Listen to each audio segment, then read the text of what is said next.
kakulangan ng inyong mga pangangailangan sa mga salot ng sakit at karamdaman at iba pa ng mga pagsubok na pinahintulutan ng Diyos.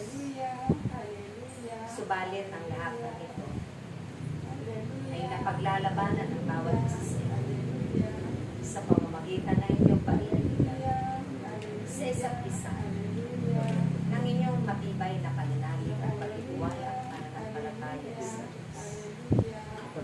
Sa pagkakaisa ninyo sa pananalangin para sa pag-ibig ng kapayapaan sa bawat bansa, bawat bayan, bawat tahanan ninyo at bawat grupo.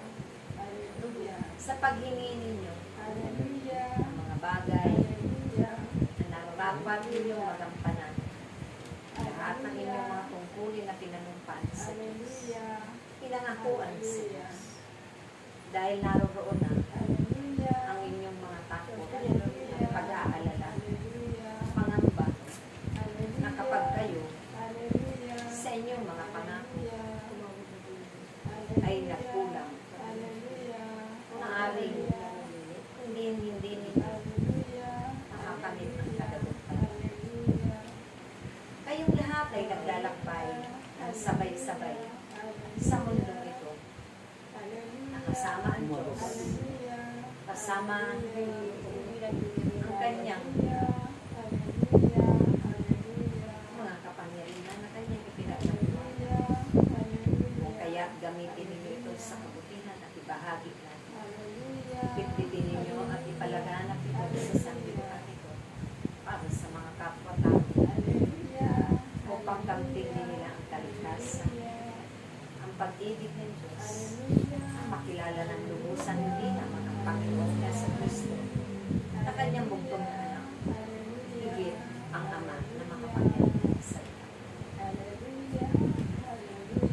Ang mga biyaya at pagpapala sa pamamagitan ng inyong mga pagtiis, pagsasakripisyo at pagpapagaling, ito'y sa inyo sa tamang oras at takdang panahon na ibibigay ng Diyos. Daraan ito sa inyong mga palad at ito'y magiging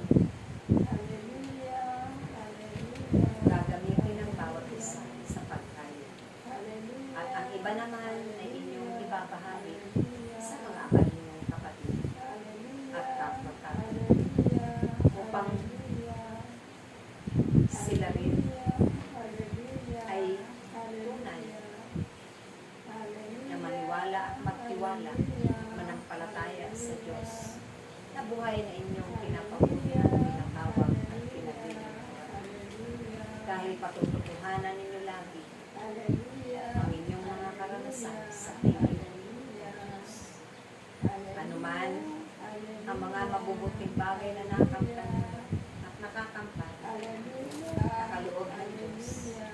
Anumang mga himala, tulad ng mga himala ng kagalingan, mga mabubutan, kalakasan, yan ay lagi ninyong mapatutuhanan dahil Diyos na buhay na ang inyong tinatawag at pinapamulan.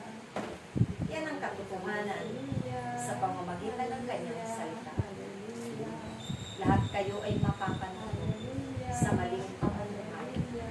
Ang salita ng Diyos ang siyang magtatama para kayo ay dalhin sa matuwid na pamumuhay. Araw-araw at doon tunay na maibabahagi rin ninyo sa inyong mga kapwa ang lahat ng mabubuting bagay na mayroon kayo sa inyong mga kapwa, sa inyong mga langit, sa inyong puso. Nawa, pagpatuloy ninyo ang ganitong gawain natin.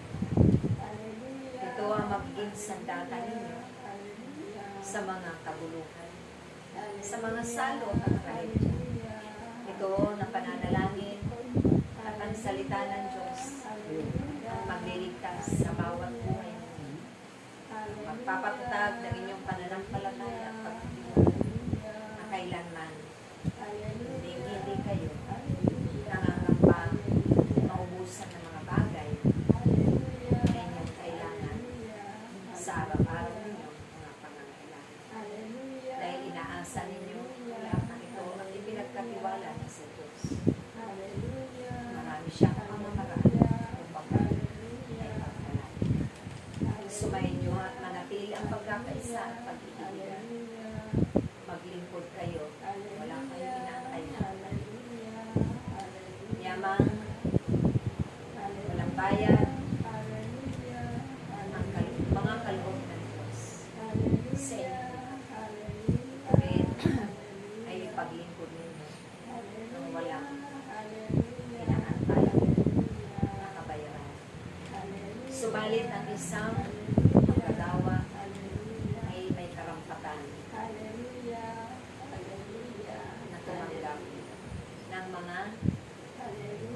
Maraming salamat aking